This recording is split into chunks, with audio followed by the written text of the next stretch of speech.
भारत के पड़ोसी देश नेपाल के एक कपल ने साउथ एशिया रीजन में इतिहास रच दिया है। नहीं, उन्होंने किसी स्पोर्ट्स या सोशल एक्टिविटी में कोई कीर्तिमान नहीं रचा है, बल्कि उन्होंने एक शादी की है। अब आप सोच रहे होंगे कि शादी करना कोई बड़ी बात तो नहीं है, हर साल करोड़ों लोग करते हैं। तो हम आपको बताते हैं कि ये कोई ऐसी वैसी शादी नहीं है, ये एक समलैंगिक शादी है जो कि 35 साल की माया गुरुंग उर्फ पिंकी और 27 साल के सुरेंद्र पांडे के बीच हुई है। इस शादी को बाकायदा नेपाल के लामगंज जिले के डोरडी ग्रामीण नगर पालिका में ऑफिशियल तरीके से रजिस्टर्ड किया गया है। आपको जानकर हैरानी होगी कि ये शादी पूरे साउथ एशिया की पहली समलैंगिक शादी है, जिसे लेकर माया और सुरेंद्र काफी खुश हैं। गौरतलब है कि इसी साल 27 जून को सुप्रीम कोर्ट ने गुरंग समेत कई लोगों की तरफ से दायर एक रिट याचिका में नेपाल में समलैंगिक शादी को वैध बनाने के लिए एक अंतरिम आदेश जारी किया था। हालांकि इस ऐतिहासिक आदेश के बावजूद काठमांडू जिला कोर्ट ने 4 महीना पहले इस कदम को खारिज कर दिया था, जबकि इससे पहले 2007 में नेपाल के सुप्रीम कोर्ट ने समलैंगिक शादी को मंजूरी दी थी।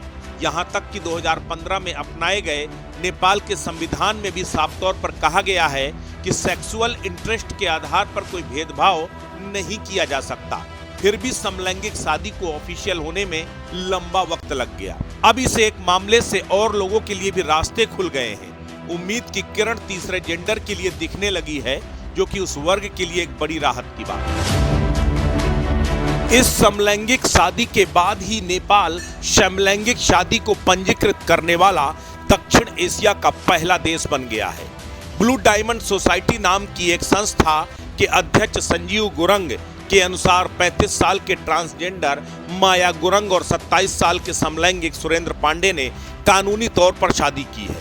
उनकी शादी को पश्चिमी नेपाल के लामगंज जिले के डोरडी ग्रामीण नगर पालिका में पंजीकृत किया गया है और अब अपने परिवार की सहमति से पारंपरिक तरीके से शादी करने वाले सुरेंद्र और माया पिछले 6 वर्षों से पति पत्नी के रूप में एक साथ रह रहे हैं। ब्लू डायमंड सोसाइटी संस्था नेपाल में ट्रांसजेंडरों के अधिकारों और कल्याण के लिए काम करती है। ऐसे में दक्षिण एशिया में ये अपने तरह का पहला मामला है और इसको लेकर अब ये उम्मीद जगी है कि दक्षिण एशिया के दूसरे देशों में भी समलैंगिक शादी को आधिकारिक मान्यता मिल सकती है। नेपाल के तीसरे लिंग समुदाय के लिए ये एक बड़ी उपलब्धि मानी जा रही है। वर्ष 2007 में ही नेपाल के सुप्रीम कोर्ट ने समलैंगिक विवाह को अनुमति दी थी। 2015 में अपनाए गए नेपाल के संविधान में भी स्पष्ट रूप में कहा गया है कि यौन रुझान के आधार पर कोई भेदभाव नहीं किया जा सकता। लेकिन सबसे बड़ी बात यह है कि इसे लोअर कोर्ट ने उसके बाद भी खारिज किया है। लेकिन अब समलैंगिक विवाह को अस्थायी रूप से ही सही पंजीकृत करने का जो ऐतिहासिक फैसला किया गया है, वो आगे आने वाले वक्त में मील का पत्थर साबित हो सकता है। अस्तित्व न्यूज नेशनल के लिए ब्यूरो रिपोर्ट।